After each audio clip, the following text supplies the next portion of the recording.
आइए आज हम 1400 साल पुराने एक बहुत ही हैरत अंगेज तारीखी राज से पर्दा उठाते हैं।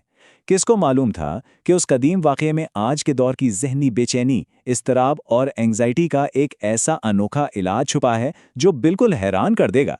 ये सफ़र तारीख के पन्नों से शुरू होकर सीधा हमारे ज़हनी सुकून पर आकर रुकेगा। तो चलिए शुरू करते हैं। जरा इस तारीखी साजिश की गहराई पर गौर करें। जब दुश्मन हर फौजी और जिस्मानी मुकाबले में बुरी तरह नाकाम हो गए तो उन्होंने अपनी हिकमत अमली बिल्कुल बदल दी। उन्होंने एक इंतहाई खौफनाक नफसियाती हमला प्लान किया, एक ऐसा हमला जो जिस्म के बजाय रूह और जहन पर किया जाना था। मकसद सिर्फ एक था, अंदर से बिल्कुल खोखला कर देना। पहला हिस्सा, काले जादू की साजिश। इस साजिश की संगीनी और इसके पीछे छुपी दुश्मनी को समझने के लिए हमें थोड़ा पीछे जाना होगा। आखिर ऐसी क्या मजबूरियां थीं जिन्होंने दुश्मनों को इस हद तक गिरने पर मजबूर कर दिया? अगर इस वक्त के सफर पर नजर डालें तो तस्वीर बिल्कुल साफ हो जाती है। बदर, उहुद और खंदक, इन तमाम तारीखी मुकाबलों में जब दौलत और ताकत दोनों बुरी तरह नाकाम हो गईं तो सुलह हुदैबिया का 10 साला अमन मुआहदा तय पाया। अब दुश्मन खुलेआम तो लड़ नहीं सकते थे, तो जब मैदान जंग में उनकी दाल नहीं गली तो उन्हें अंधेरों में छुपकर खामोशी से साजिश करनी पड़ी। ये वो वक्त था जब दुश्मनी ने एक नया और निहायत खुफिया रुख इख्तियार किया। और इसी खुफिया मकसद के लिए उन्होंने लबीद बिन आसिम का इंतखाब किया। ये एक बहुत ही बदनाम और माहिर जादूगर था। प्लान ये था कि काले जादू को सीधा जहन के खिलाफ एक मौलिक हथियार के तौर पर इस्तेमाल किया जाए। सोचिए, सिर्फ चंद अशराफियों और दुनियावी लालच में आकर इस शख्स ने जहनी तकाही फैलाने का सौदा कर लिया था। ये खौफनाक साजिश ठीक 3 स्टेप्स में अंजाम दी गई। पहला स्टेप, एक छोटे लड़के को लालच देकर मुबारक बाल और कंघी के कुछ हिस्से हासिल करना। दूसरा स्टेप, इन अशिया पर मंतर पढ़कर जादू की गिरहें बांधना। और आखिरी स्टेप, इस जादू की पोटली को जरवान नाम के एक इंतहाई तारीक और वीरान कुएं में फेंक देना, एक ऐसी जगह जहां रोशनी का गुजर बिल्कुल नहीं था और किसी की नजर पड़ने का कोई चांस ही नहीं था। अब आते हैं दूसरे हिस्से की तरफ, 11 गिरोहों का राज। ये इस पूरे तारीखी वाक़े का सबसे दिलचस्प और अहम पॉइंट है। यहां ये जानना बहुत ज़रूरी है कि इस अनदेखे हमले का आखिर नफसियाती असर कितना गहरा हुआ। लेकिन रुकिए, आगे बढ़ने से पहले जहन में एक बहुत ही नेचुरल सा सवाल उठता है।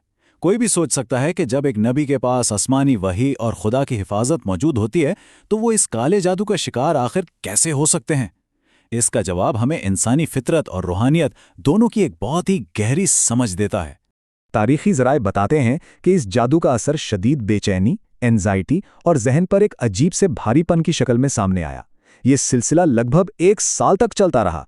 लेकिन इस पूरी आजमाइश में दीनी फ़राइज़ और नबूवत की तालीमात पर ज़र्रा बराबर भी आंच नहीं आई।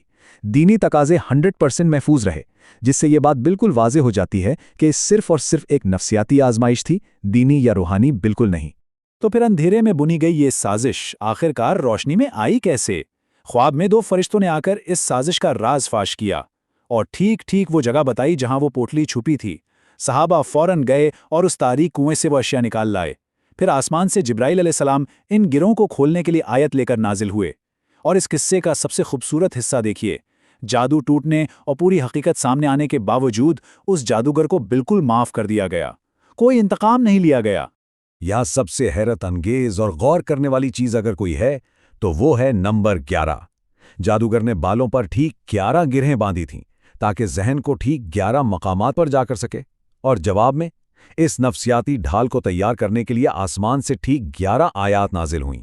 ये कायनात का निज़ाम तो देखिए, हर एक आयत के पढ़ने पर जादू की एक गिरा खुद ब खुद खुलती चली गई, यहां तक कि जहन मुकम्मल तौर पर आज़ाद हो गया। चलिए अब तीसरे हिस्से की तरफ बढ़ते हैं, सूरह अल फलक का मतलब।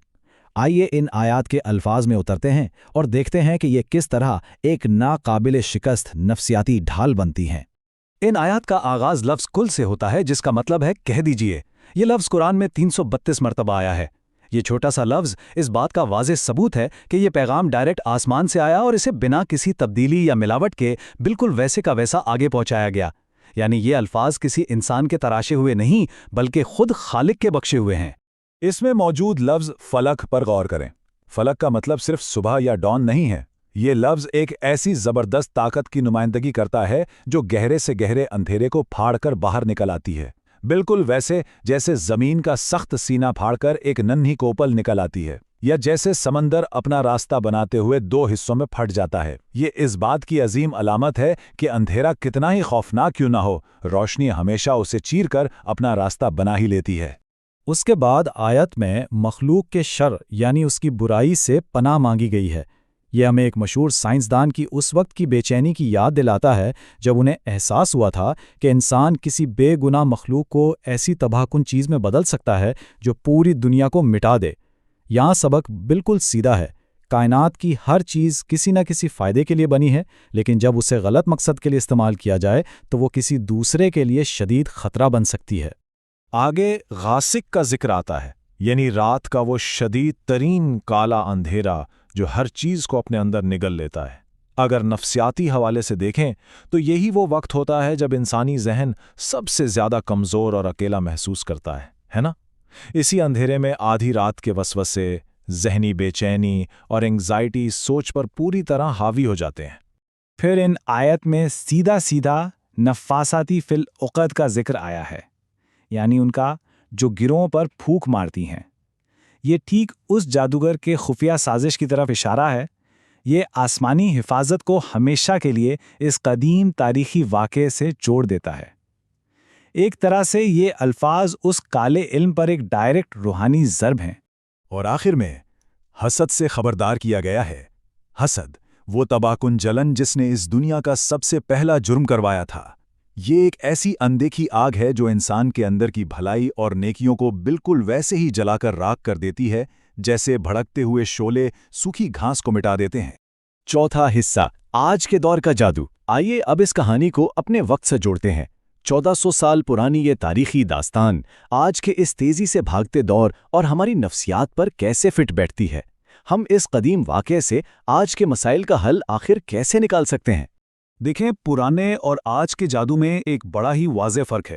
پرانے زمانے کا جادو ان جسمانی گروہوں پر چلتا تھا جو ہاتھ سے باندھی جاتی تھیں، لیکن آج کا جادو ہمارے ذہنوں میں چلنے والی اوور تھنکنگ اور مستقبل کی انسیکیورٹیز کی گروہوں پر زندہ رہتا ہے۔ یہی خود ساختہ پریشانیاں آج کا کالا جادو ہیں جو ہمارے سکون کو کھا رہی ہیں۔ اور اس جدید دور میں سوشل میڈیا نے ہم سب کو صرف دوسروں کی زندگیوں میں جھانکنے والا بنا دیا ہے۔ وہ پرفیکٹ فلٹر لگی ہوئی مسکراتی تصویریں ایک ایسا ایلیوژن پیدا کرتی ہیں جو سیدھا دلوں میں حسد اور احساس کمتری ڈال دیتا ہے۔ اس لیے سبق بہت واضح ہے، اپنی سچی خوشیوں اور نعمتوں کا ہر وقت دکھاوا نہ کریں، انہیں حفاظت سے چھپا کر رکھنا بہتر ہے، بالکل کسی سیپ میں محفوظ قیمتی موتی کی طرح۔ پرانے زمانے کے اس جادوگر کو یاد کریں۔ آج کل ہمارے اندیکھے ڈر اور خوف ٹھیک وہی کام کرتے ہیں۔ رات کے اندھیرے میں ہمارے ذہن کی گروہوں پر پھونکے مارتے ہیں۔ نوکری چلی گئی تو کیا ہوگا؟ لوگ کیا کہیں گے؟ مستقبل کا کیا ہوگا؟ یہ آدھی رات کی سرگوشیاں شدید ذہنی دباؤ اور مسلسل بے چینی کی وجہ بنتی ہیں جو انسانی روح کو تھکا کر رکھ دیتی ہیں۔ تو اس ساری تفصیل کا نچوڑ کیا ہے؟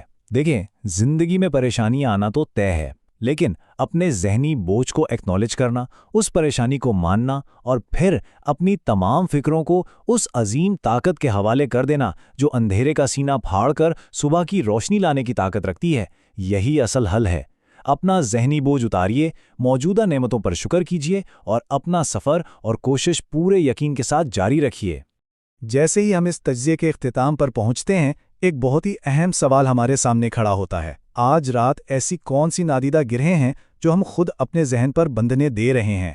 آج کے اس ماڈرن دور کی نفسیاتی بے چینیوں کے خلاف آخر ہماری اپنی روحانی اور ذہنی ڈھال کتنی مضبوط ہے؟ یہ ایک ایسا سوال ہے جس پر ضرور غور کرنا چاہیے تاکہ ان گروہوں کو وقت رہتے کھولا جا سکے اور مکمل ذہنی سکون حاصل کیا جا سکے۔